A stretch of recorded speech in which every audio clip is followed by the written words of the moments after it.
Reaction time. What is this? The first card on the list is a Targon 12 cost slow. All right. I love expensive cards, bro. I love expensive cards. You better not be trash. You better not be bad. Bro, an Ionia 1 mana deny 12 mana where they rage quit is going to be insane. Age of Dragons. Okay. For the top 9 cards in your deck, draw each dragon and reduce their cost to 0 this round, and then shuffle the rest into your deck. That is really, really strong.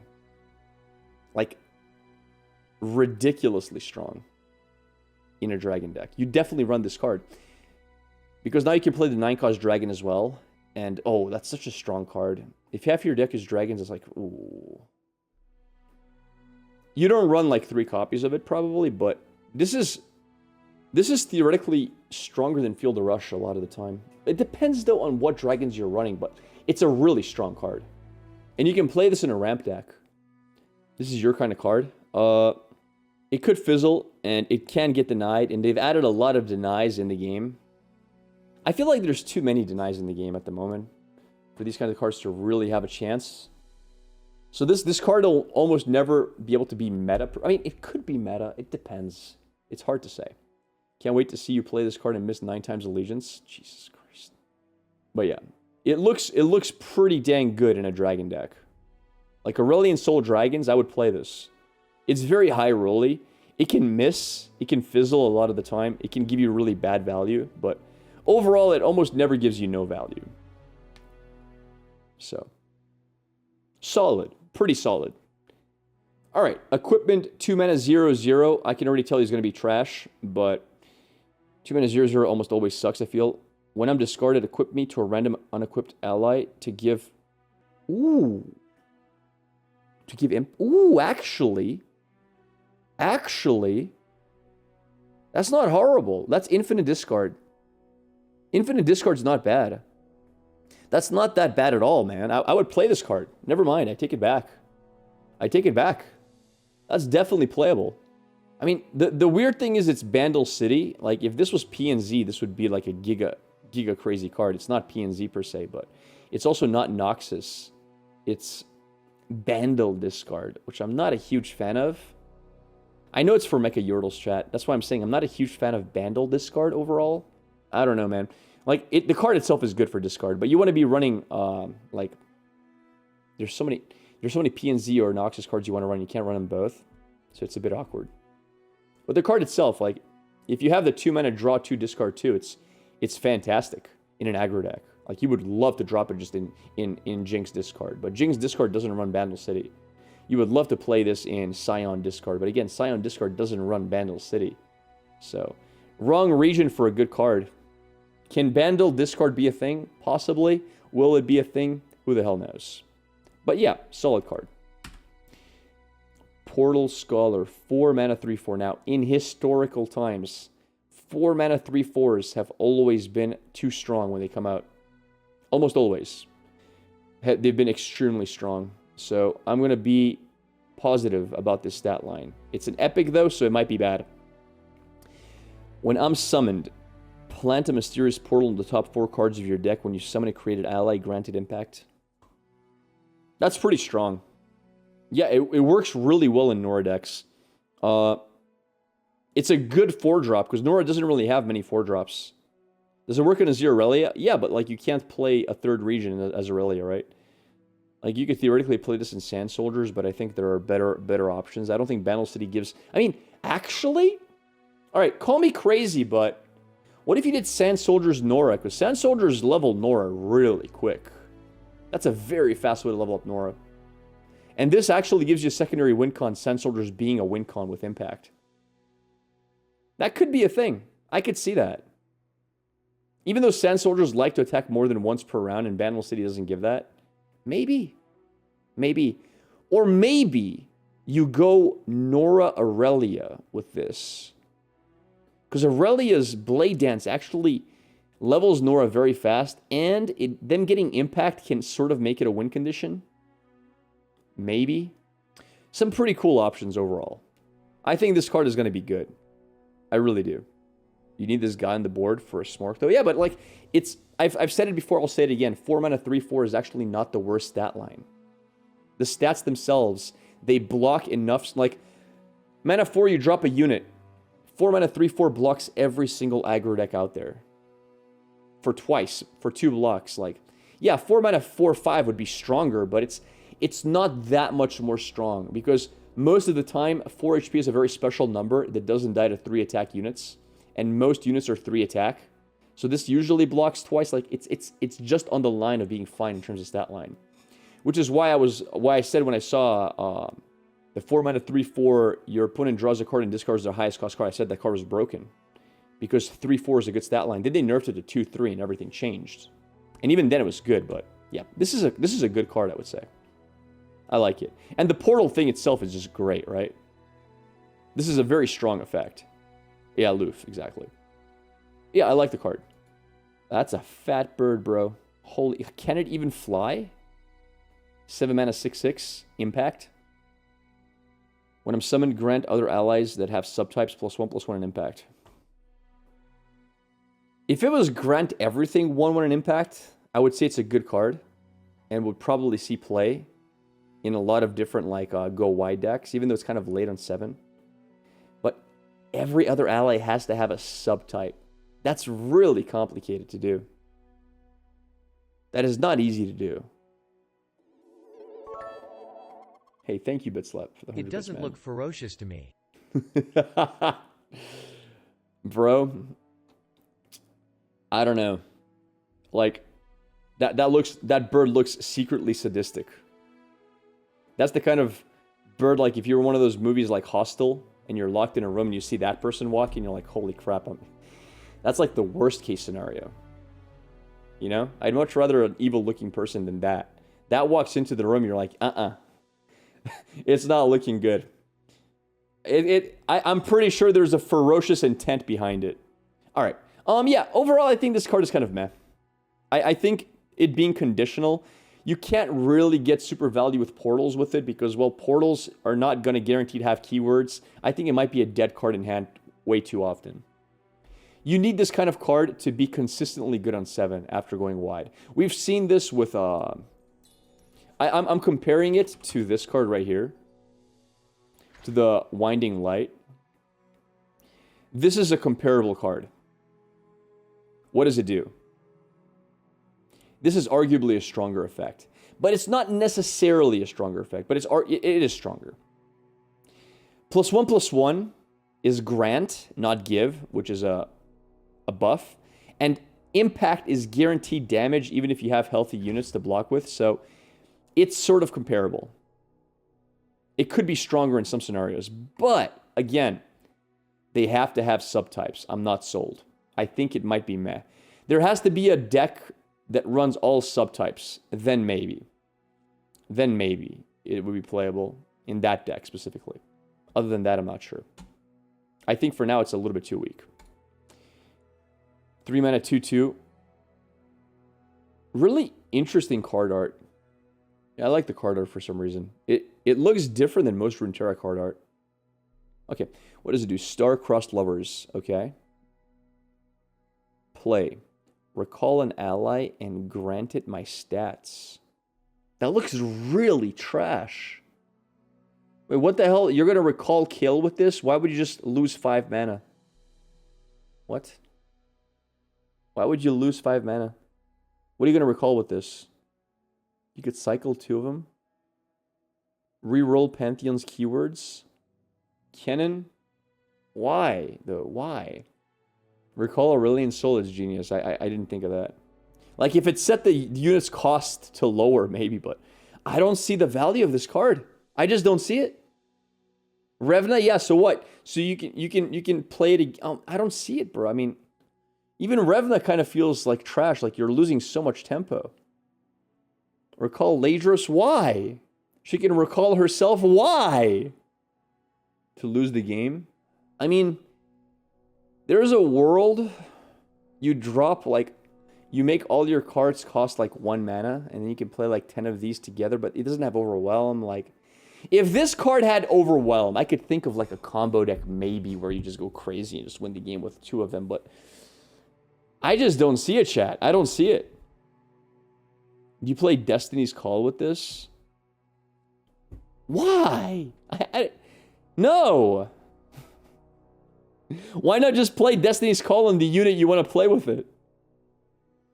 Yeah, I'm sorry, chat. I can't think of a really good combo for this. Rivna's the only one I see, and it's still too slow. Just recall Katarina. I'm giving it a reason for being. I mean, the only card I can think of is like the 1-mana 1/1 elusive. You recall it to your hand, you draw a card, and you replay it as a 3/3. But is that really worth it? Recall Sparklefly? Well, why not just buff Sparklefly? Why recall it, have to replay it, have to pay its mana cost twice? Why not just run a card that's like 3 mana granted +2/+2? And not have to play it twice. You do realize Targon has a lot of ways to buff stuff. Why not run... I mean, I don't think people understand... Instead of recalling Sparklefly, why don't you just play this?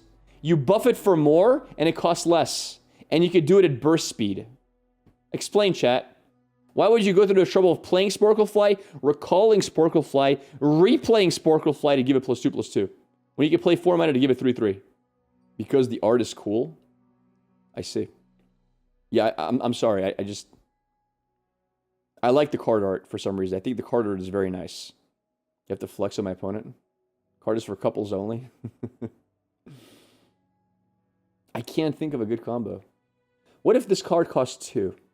Even then, it's too expensive. What if it cost 1? I mean, if it cost 2, it would be decent. Maybe. Yeah, I don't know. I'm skipping. Next. Oh, this looks broken, chat. I'm sorry. I don't know what this does. Whenever I see something this big for 1 mana cost, I just think this card is going to break the game. Look at the size of this. Holy crap. That looks like a doomsday setting. I'm gonna guess what this does. I see it has a lot of text. I think this is going to be 1 mana. Like, okay, I know this is not what it does, but I feel like this is like 1 mana, win the game in 15 turns. Like, that's what it looks like to me, chat. It looks like one of those doomsday moments. Like, you turn 1, boom, you're in a timer. Like, I don't know, bro. Nope. It's okay. Epic scrap traption. Okay, listen. It has to be epic. Oh, it's not epic. Riot. You can't call something epic and then make it common. Come on, Riot. What's wrong with you? To play, spend all your... Oh, I knew it! I knew it was epic, chat. I take it back. I was not wrong. Summon a runaway scrap trap and grow its stats to that. Oh, wait, it has brash, though. That's actually not bad at all. It's also a tech. No, you guys are all wrong. This is not bad at all. You definitely play this. Yeah.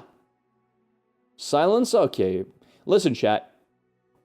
This on mana 3, you hit face for 6 most of the time. And you level up Jace ×1. This is strong. This is a strong card. And it also benefits from the tech buff, which means if you're playing... You're all wrong here. This card is actually really good. If you're playing tech, this actually activates this guy. So next turn is going to be a 7/7. You can play that on 3, this on 4, for example. That's a strong card, bro. You guys are all... You're all nuts if you think this card isn't strong. That's a very solid card. How do you deal with that on mana 3? You almost don't. Levels... Oh my god, that's a... You play that in a Mage Seeker deck, for example. That's really nice. I think Mage Seeker actually might be strong. I might make a Mage Seeker deck after... I might make a Jace Lux Mage Seeker deck. I like this idea. With the new Demacia 3/3.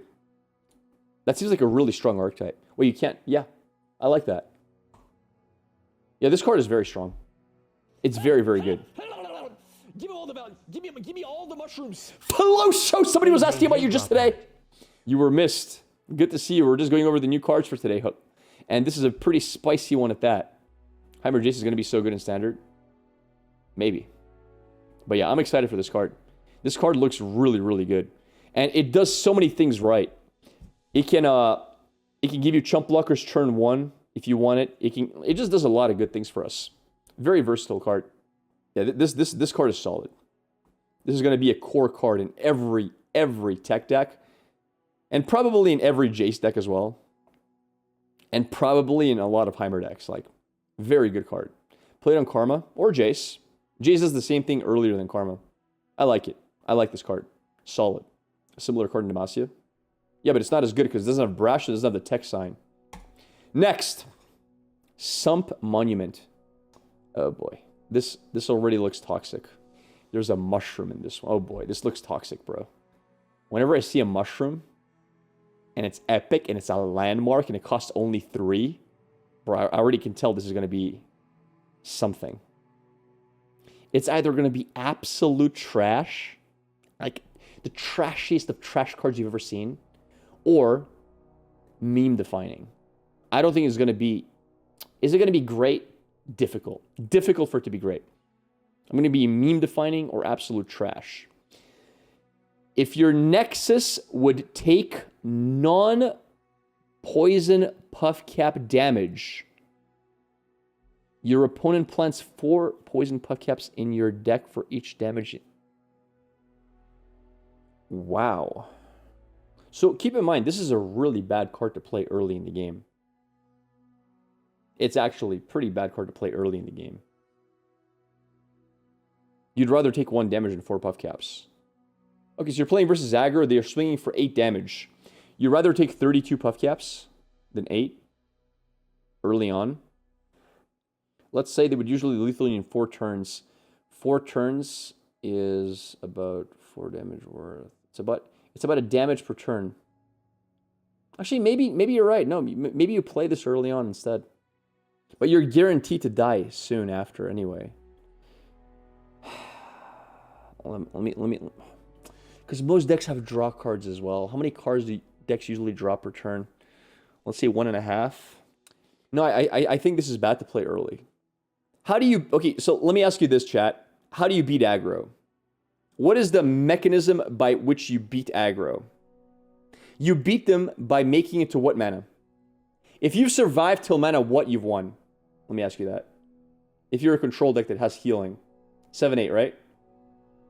Once you make it to mana 7-8, if you have 5 HP left, you survive. Let's say 7. 7's a good number. If you made it to turn 7, there's a good chance you stabilize and then you can start healing and get back. After turn 7, how many turns does it take to actually lethal the aggro deck? I'd say 4. I'd say 4-ish, depending on the aggro deck. So that means we're talking about like mana 11. Mana 11. So if you play this, let's say you play this on turn 3, and it blocks 8 damage. Over 8 rounds, you've taken about that 8 damage back. You've taken a bit more than 8 damage back. With Lysandra, it's very good, I agree. Lysandra with this is actually kind of spicy. I don't know. I gotta think about it. I'm not sure. This is the coolest card I've ever seen. It might be the coolest card ever. I'm gonna have to build something with this. Alright, hear me out. Hear me out. Don't be upset at me, chat. I just got an idea. It's possible. Listen! We can get rid of all the puff caps. I know it's not a mono Shurima deck, but we can get rid of all those puff caps, chat. we can throw them away! Out of my face, puff caps! Dude, we can get rid of every one of them. We can replace our deck with the Shurima deck. Or... Boom! Wait, no, that's not the one. Where is it? Where is it? There it is! It's rotated. Who cares, bro? Who cares? We can replace our decks. This is rotated, right? It is. We can replace our decks. We can get rid of all those puff caps. We laugh at our opponents' faces. And there's... I think you can also... Is there any other way to do it? You can go deep. I mean, you can... All right, listen. Listen. We can just add more delves into the deck. No matter how many puff caps we have, we just keep creating delves. And we get rid of those. Every delve has no puff caps. This in Rise is actually giga smart. Bro, in Rise, that's actually insane. Holy crap. In Rise, you can't kill Rise anymore because he's just going to be creating these over and over and over again, right? And Rise already plays P and Z. Bro, you play this on mana 3 on Rise, how do you kill him? How do you kill him, bro? He just takes everything to face and he laughs at you. And you think that's bad? Well, guess what? Now, Rise has like the new Ionia Burst heal for 3, right? Rise has a heal card now. He kills himself. Not necessarily. What is another champion that adds a lot of Azir? I'm sorry. You play Rise and you can also play Zillion. You can play Zillion. And listen to me. If you don't have to play Zillion, but no, even better. Listen, boom, baby, counterfeit copies. No shame. You just create a lot of trash in your deck. You play Rise with counterfeit copies onto your own card. If you play a lot of these, it doesn't matter if it's chat. It doesn't matter if it's rope hit. I don't care. Eternal Rise. You counterfeit copies, and now you just have no puff caps in your deck. You play Go Hard. You just make a lot of Go Hards, bro. You just make so many copies of Go Hard. It's insane. You just keep going harder and harder and harder. You start filling your deck with your own cards, and you laugh at your opponents.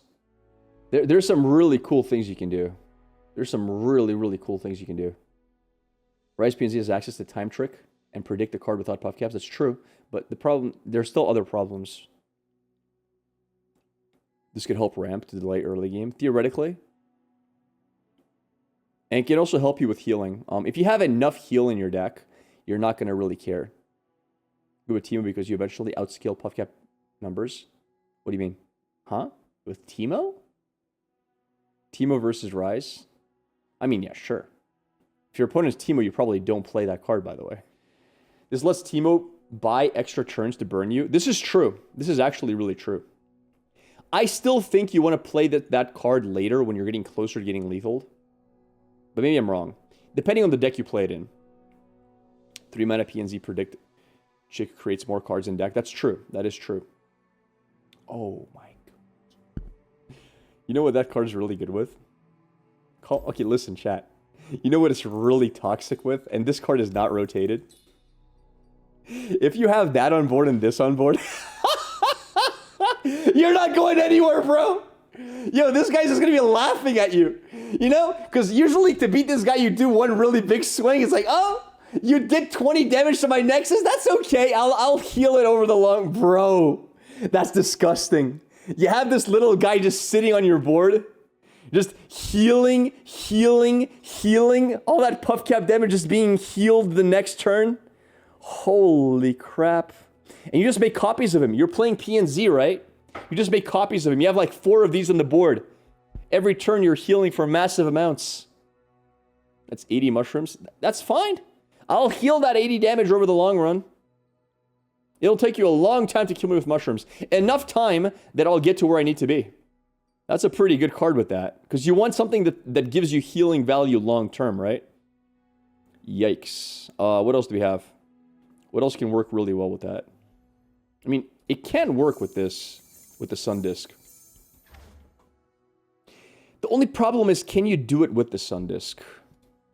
So I think the Sun Disc needs to see the champion ascend. Am I wrong? It needs to see the ascent happen. Yeah.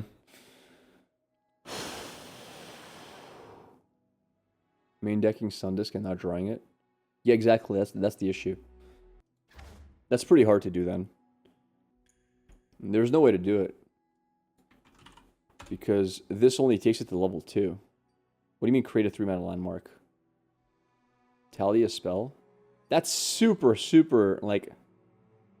Stone weaving? You know, that's super low odds to hit. That's really, really unlikely to hit. So, if you look for a 1-mana landmark, how many possibilities is that? 1, 2, 3, 4... So 4. It's a 25% chance. And if you're looking for a 3-mana landmark, that's impossible because then it's 5, 6, 7, 8, 9, 10, 11. Like, there's way too many. Now, if we're looking at standard instead, 1, 2, 3. It's still 4. And 5, 6, 7, 8, 9, 10, 11 with the card itself. It's almost impossible. It's from any region? Yeah, but that's why it's from any region? Yeah, so there's no way. There's no way that's going to give you the value you need. It's just not going to happen. Draw a landmark. It's not PNZ. You can't draw a landmark in these regions. You can predict for it, but you can't draw it. But yeah, I think the card can be very, very spicy. I'll definitely build decks with it. It's a scary card, bro. It's the first of its kind. I really like it. It delays damage you take for later. I really like that card. I think you play this card with Targon and Starlight Epiphany plus draw landmark. Yeah, but Starlight Epiphany, the problem with that is it's standard. It's not standard. We're looking at standard decks right now.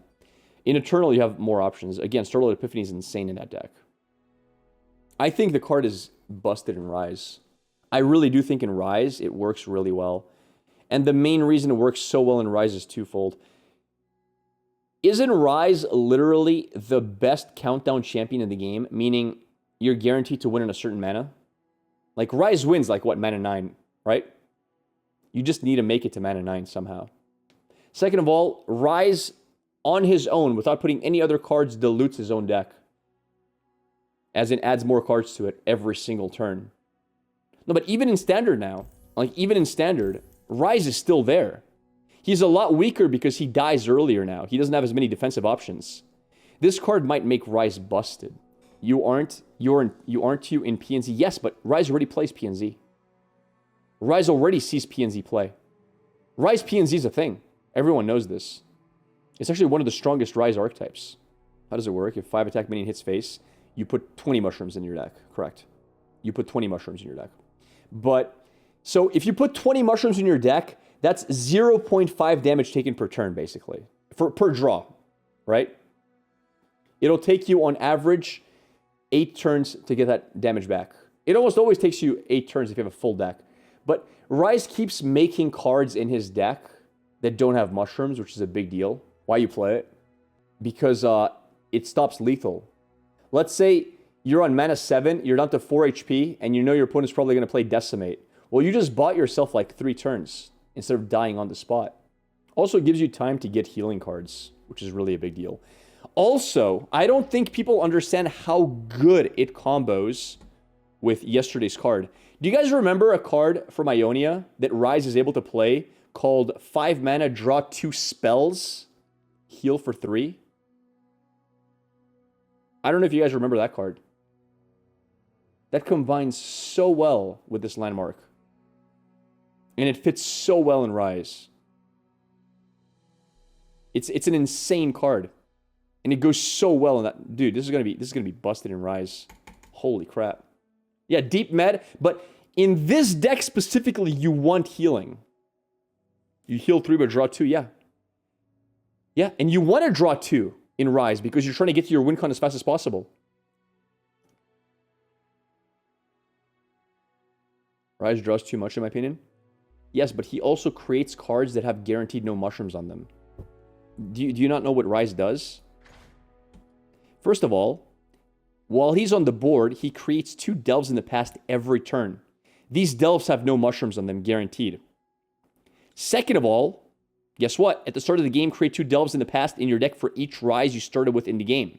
That means already we started with a bigger deck than normal. I mean, this is just sick. It's pretty sweet. So you've already got a couple of these. You've got 6 of these in your deck. And once you have this guy on board, you're making another 2 every single round. Round start, create 2. And like every round, you're making 2 cards with no mushrooms. Isn't that too much damage? It's not. Especially if you have healing in your deck.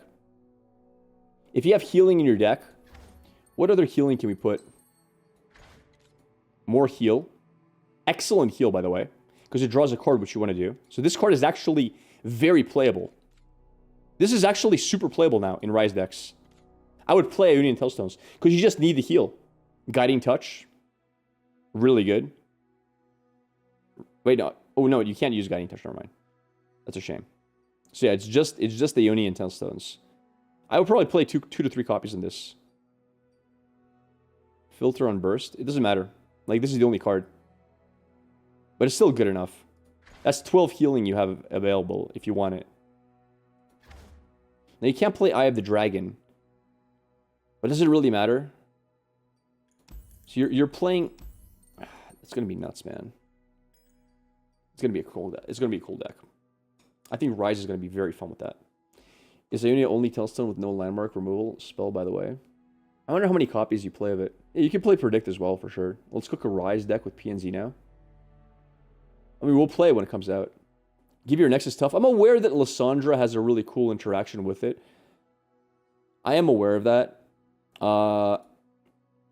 Does Lysandra really want to play PNZ, though? Demacia has one, but it's an 8 cost. Demacia Eldred. Anyway. Alright, that's it for the new cards. We are done covering them. That's a really cool list, guys. I expected worse. You guys told me nothing exciting today. Alright, I'm gonna ulti, I'm gonna use Reaper. That's the plan. Yo, thank you there, Killer Nino, for 16 months, brother. I appreciate that. Ulti into Reaper.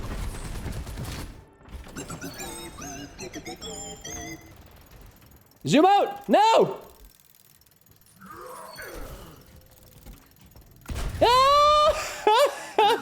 I didn't really... Chat, I didn't know. Wait, it switched spawns? Help me move the... No! I can't change. No, I clicked. Oh my god.